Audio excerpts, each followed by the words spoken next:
Sri Bade Sahib, also known locally as Sri Pade Sayupu Swami, is a revered Sufi Siddha Purusha whose Samadhi is in Chinnababu Samudram village, Viluppuram district, Tamil Nadu. This village is approximately 15-20 kilometers from Pondicherry. The early life of Sri Bade Sahib remains largely unknown.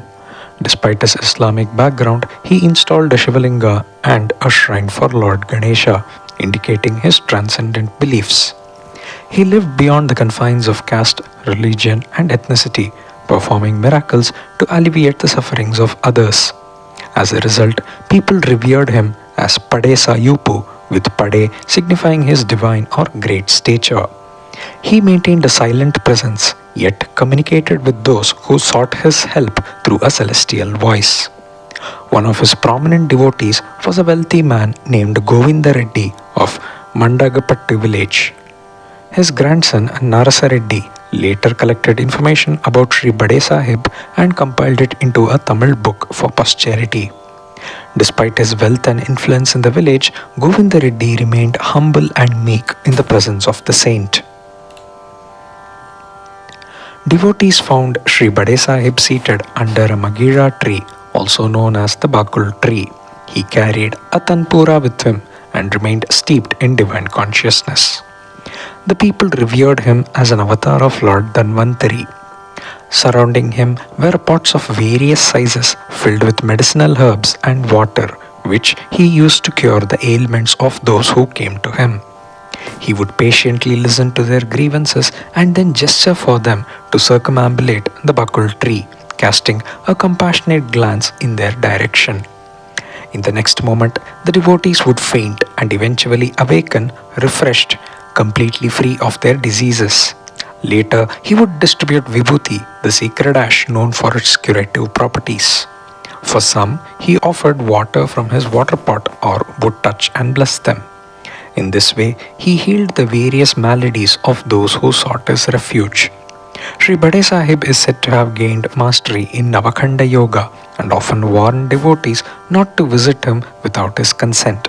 However, curiosity got the better of a few mischievous devotees who ignored his warnings, visited him, and were horrified to discover his limbs scattered in different directions.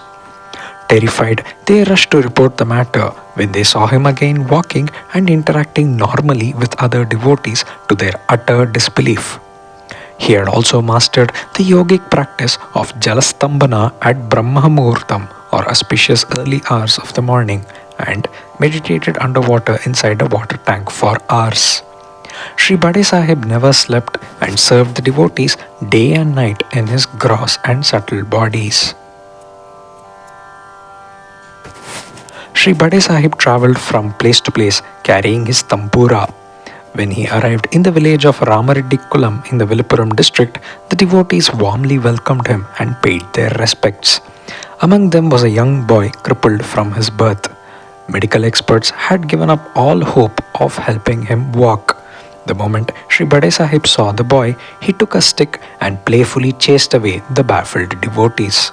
The terrified boy tried to escape the towering figure of Sri Bade Sahib, but to his amazement, he found enough strength in his legs to flee the area. Eventually, the boy discovered he was being miraculously cured of his lameness by the divine grace of Sri Bade Sahib, who worked in mysterious ways to alter the destinies of those who sought his heartfelt refuge. Legends say that Sri Bade Sahib travelled to Mount Kailash and went 2000 feet underground to retrieve a sacred stone known as Nishtadharya. Some stories suggest that Lord Shiva himself gifted this rare stone to him. Sri Bade Sahib used it to install an Arunachaleshwara Shivalinga set up inside a shrine next to his Samadhi in Chinnababu Samudram village.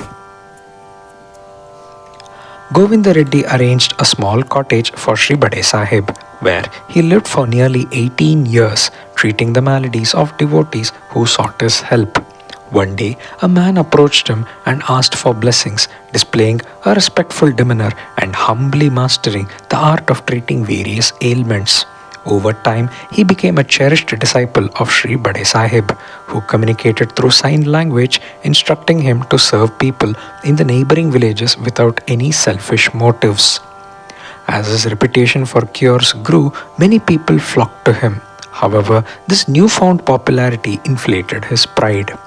When Govinda Reddy arrived to ask the disciple to visit Sri Bade Sahib as per the Guru's request, the disciple rudely dismissed him, claiming he was too busy.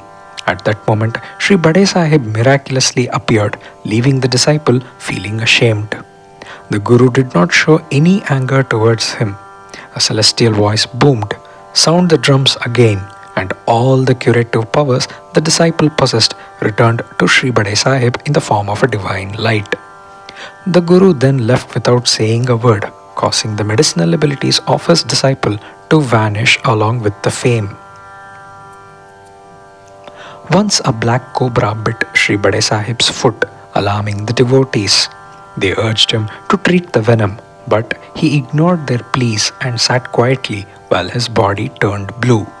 Later, he walked to a nearby temple and meditated before the shrine of Lord Ganesha.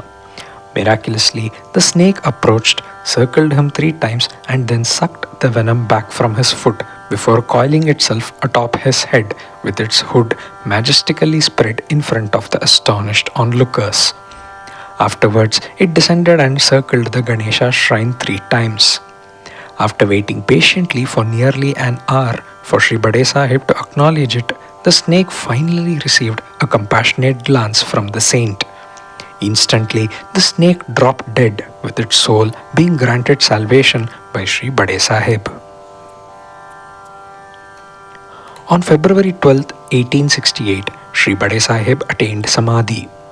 Govinda Reddy and several prominent villagers established a shrine in his memory built in an octagonal structure that houses a portrait of the saint. An ever-burning oil lamp lit by the saint has been kept alive before his shrine for more than 1.5 centuries since he departed from the mortal plane. Devotees visit the Samadhi on Tuesdays, Thursdays and Sundays, donating food, water, buttermilk, biscuits and fruits to the needy and seeking his abundant blessings. Om Shri Gurubhyo Namaha.